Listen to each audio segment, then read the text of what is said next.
Estamos de volta com o programa Cláudio Alves, sem censura. No programa de hoje, eu tenho o privilégio de estar aqui com o presidente do CONED, Mário Lúcio Guimarães de Jesus. Mário, nós falamos dos órgãos públicos, falamos aí da Secretaria de Estado, da Secretaria Municipal. Eu queria te colocar o comércio da cidade, principalmente aqui da capital. Ele tem se preparado com esse respeito às pessoas com deficiência? Tem avançado, mas a dificuldade ainda é imensa, né? Porque o preconceito existe, as pessoas não conhecem do assunto, acham que é muito novo, o empresário acha que a pessoa com deficiência, ao ser contratada, ela tem que não ser porta de entrada, mas ficar mais escondida. Isso é um preconceito, né? Mas nós temos a força do ser humano para as conquistas. Como é que as pessoas com deficiência conviver? E aí eu vou fazer uma crítica.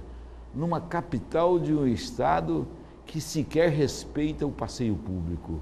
Como que é? É difícil, não é fácil não. Não é fácil, mas nós não nos abatemos. Hoje nós temos pessoas com deficiência que vai para o ponto de ônibus, pega o seu coletivo e vai para a sua escola, vai para o shopping center, vai para o seu trabalho, porque nós temos muitas pessoas no mercado de trabalho hoje, público e privado, apesar de todas as dificuldades. Você estava me falando em off, no intervalo do nosso bloco, com relação a uma escola que fez um pedido de contratação. Como é que foi isso? Na verdade, as entrelinhas do empresário para não colocar o deficiente na sua empresa, né? Esta escola precisava, ela foi atuada pelo Ministério do Trabalho, Ministério Público, e precisava cumprir o percentual de pessoas com deficiência na sua unidade escolar. Certo. Ela mandou para a associação um pedido de que precisava de um doutor em química e um doutor em matemática, pensando-se que a pessoa com deficiência ou a associação não tinha no seu quadro nenhum doutor em matemática, porque... Você acredita que esse pedido foi pejorativo? Foi pejorativo, foi pejorativo. Lamentável, né? Muito lamentável. Mas nós tínhamos, e nós encaminhamos as pessoas para essa unidade escolar, e lá, você sabe que um doutor ganha razoavelmente um salário compatível com o que ele estudou, né? Porque para fazer um doutorado não é qualquer um. São poucos doutorados no Brasil, são poucos mestrados no Brasil, né? E esta pessoa foi para lá, eles deram um salário de R$460 a ela, na época um salário mínimo. Olha só, esta pessoa veio falar comigo, essa companheira, mas Lúcio, eu vou pegar. Não que eu vou me desmerecer, mas eu vou provar para essa unidade, para esse empresário, que nós somos competentes. Olha só, ainda precisa disso. Vou provar que é competente. Ela foi para lá, provou sua competência e ela elaborava todas as provas do colégio por R$460. Mas ela trabalhou um período, depois ela pediu para sair porque... O que leva um empresário a fazer um ato dessa natureza? Ato desumano, na sua opinião? Desrespeitoso? O que é?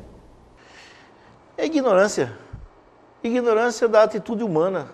Ignorância de enxergar o outro como pessoa, não como pessoa que falta uma mão, que falta um pé, né, que tem uma necessidade maior para chegar até a sua escola, né? Ao invés de ajudar, dificulta. Mário, como cidadão mato-grossense, o que há para ser melhorado com relação ao respeito às pessoas com deficiência?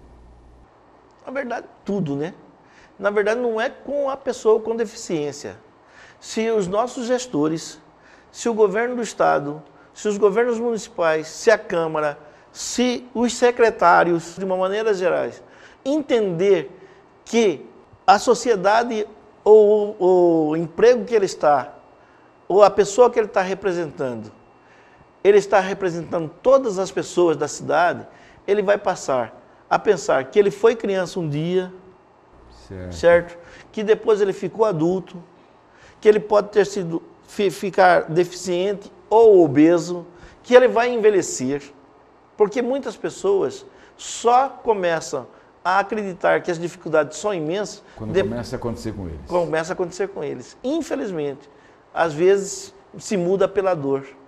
E não é isso que nós queremos. Nós queremos que mudemos pelo amor. Exato. Pela vivência, né? Por respeito, por saber que toda a sociedade tem direito. Não é... Você tem, por acaso, algum cadastro dentro do conselho de quantas pessoas com deficiência trabalham aqui em Mato Grosso?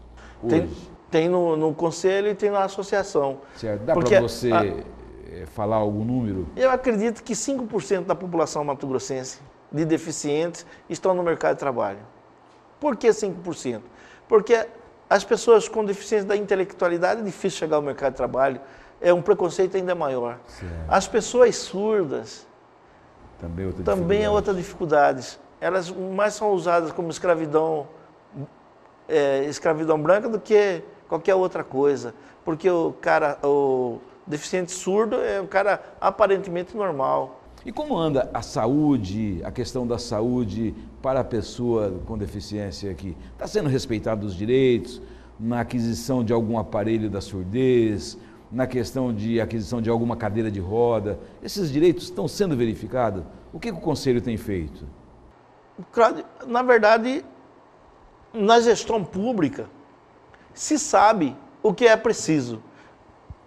Falar que está sendo respeitado quando tem uma fila de 400 pessoas no município de Cuiabá precisando de cadeira de roda não são atendidas, que melhorou muito a questão da surdez, mas que ainda está na fila novamente, né? Eu estou falando de órteses e próteses, claro. É uma dificuldade imensa. E é uma dificuldade imensa porque o Estado está muito burocrático. Sim. A questão, por exemplo, a questão da licitação, é um outro programa que nós temos que fazer para falar sobre licitação, porque é um desrespeito. Por exemplo, nasce uma criança do pezinho torto. Aí o gesso que é licitado pela Secretaria de Saúde é um gesso, a empresa que ganhou é um gesso de má qualidade. Entendi. Ou mais barato. Aí o ortopedista vem, o médico vem, faz o conserto daquele pezinho, precisa engessa, a mãe leva para casa e vai blá. Oh, meu Deus. Perdeu toda a cirurgia. Licitação, burocracia, coisa burra, idiota, e que nós precisamos enxergar, certo? Comprar uma cadeira de roda. Aí vem uma cadeira de roda, precisa saber a sua altura, o seu peso, o grau da sua lesão, para que você vá para dentro. Com a licitação, compra-se blocos, pacotes. Não pode ser pacotes. Nisso nós temos que mudar. Agora, falando em saúde pública no estado de Mato Grosso, é um pecado, né? É um pecado, porque na verdade, nem as pessoas ditas normais são bem atendidas. Você imagina uma mulher deficiente. É verdade. Daqui a pouco, os deficientes e o mercado de trabalho. Logo depois dos comerciais, conheça melhor o CONED. Voltamos já. O programa Cláudio Alves, sem censura, volta já. Fique sabendo sem censura. Acessibilidade significa não apenas permitir que as pessoas com deficiência ou mobilidade reduzida participem das atividades que incluem o uso de produtos, serviços e informação, mas a inclusão e extensão do uso destes por todas as parcelas presentes em uma determinada população.